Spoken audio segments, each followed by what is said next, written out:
Welcome back in. We are tracking live election results all night long, and let's get you to some very latest numbers coming out of the South Fulton mayoral contest. They're a very crowded field. The top four in this race right now: Carmalitha Gums about 42% of the vote, Bill Edwards in second place, 19%. Mark Baker a close third there behind the second place Bill Edwards. Mark Baker's at 16.2%. Joseph Adeyemi is at 6.9%. These are still early vote totals. If you're looking at that graphic and thinking there is a prominent name who's not on there right now, that's the incumbent. Incumbent Mayor Khalid Kamau right now sitting at 6th place in this crowded mayoral race, still early. But I think this is a good time to bring in our political roundtable here. Guys, Mark, Fred, you're a veteran political strategist. You've been in the room with candidates on election night. Mark, if you're in the room with the incumbent mayor, Mayor Kamau in South Fulton, and I probably wouldn't be, you're a Republican strategist, but I want to ask you about this question. What's it like to be in the room? What conversations are happening when your candidate is maybe not off to a great start? Not everybody wins. You would never know that talking to the 20 or so political consultants who run campaigns in the state. You'd think everybody won all the time. But sometimes they do lose. I have no idea who this mayor was working with. But you know, some people take it very personally, and they probably should. And some people take it almost like a lawyer who loses a case and they move on. And there are two different ways. There's two different mentalities to this. Some people, this is what it will be virtually installed on their the gravestone in their mind for the rest of their lives. I lost. And then other people, it's just something they move on from. The healthy people move on. It's an emotional thing, though, right? It is certainly emotion, right? And that's what drives people to the polls. Speaking of the South Fulton race specifically, I mean, when you get into the mud there, you're talking about a man who was able to beat out the incumbent mayor his first go-round in a runoff, but really had some headbutting with his council. One of his council members, Carmalitha Gums, now leading the pack right now, trying to unseat him in that mayor's race. Not only that, I mean, he says, in our sit-down interview, Mayor Kobe, or known as Mayor Kamau, on the ballot, he said that he felt like all of this kind of back and forth was politically motivated. But at the end of the day, you have to look at what the voters are saying, and the numbers are showing what the voters are saying. Fred, I want to bring you in here just because of the politics of it all. The voters, the people, we heard a lot of the drama that was happening out of South Fulton. Yeah. How much does that weigh on what we're seeing right now?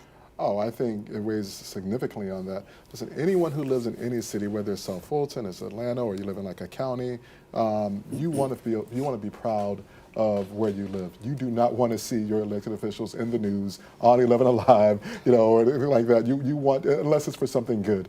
And unfortunately, people in South Fulton have had to live, well, I don't want to, well, no, they haven't felt really proud of their city's leadership over the last 4 years. And we talked about this the other day.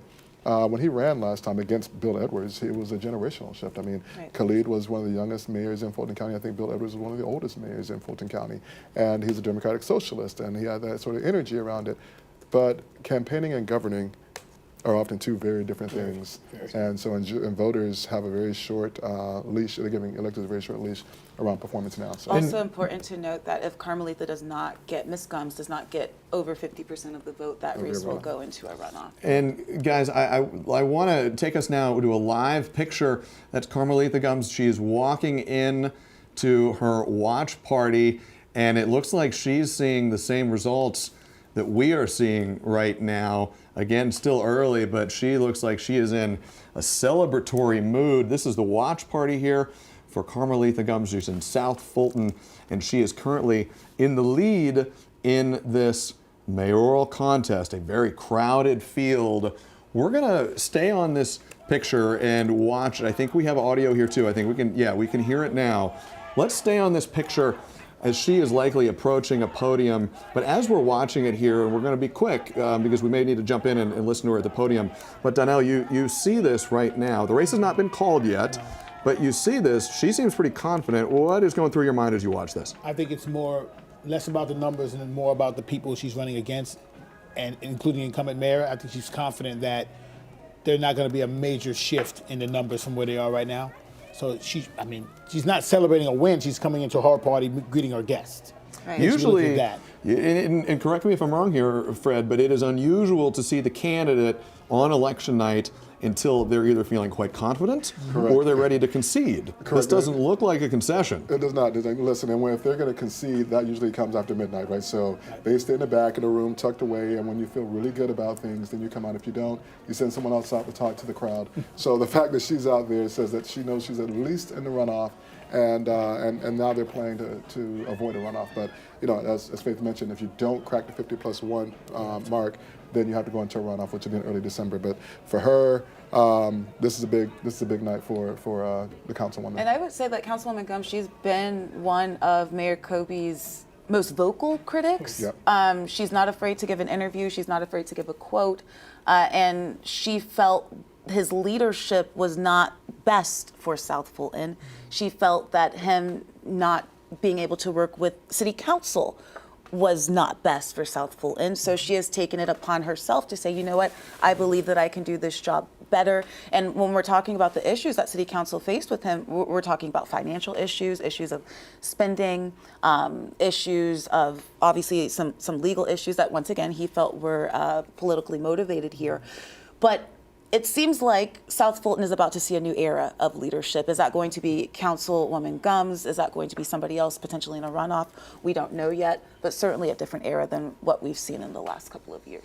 And then, Mark, I can sense you want to jump in here, so jump in. Interestingly, there is a South Fulton City Council District 4 where the incumbent is actually about, he may not go over the top, but J.C. Sebastian, I should say, would not necessarily go over the top, but 46% of the vote. So this isn't just a repudiation of all the incumbents. This is, at this point, kind of just a statement about the incumbent mayor, and maybe the mayor didn't run a very strong campaign. I hadn't really watched this that closely, but other incumbents are doing well. That is interesting that you bring that up, and Mark, we can always count on you to do that because you know these numbers inside and out.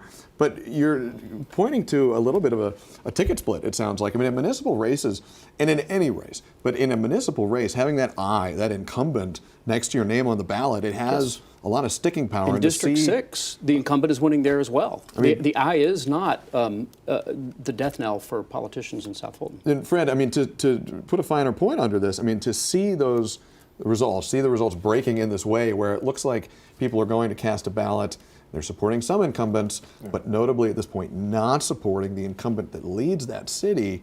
I mean, is that an early repudiation of his leadership by the South Fulton voters? Well, I think it's yet another repudiation of his leadership. And South Fulton has been interesting since it, it's one of the youngest cities in Fulton County, if not the youngest. It became a city after the 2016 election cycle where they voted for it. I mean, it hasn't even celebrated its 10-year birthday yet. I mean, it's still a young, growing, and this is going to be his city. Potentially looks like it's going to be his third mayor, maybe his third different mayor if Bill Edwards, if there's a runoff and Bill Edwards does not win, because again, he was a mayor initially in South Fulton.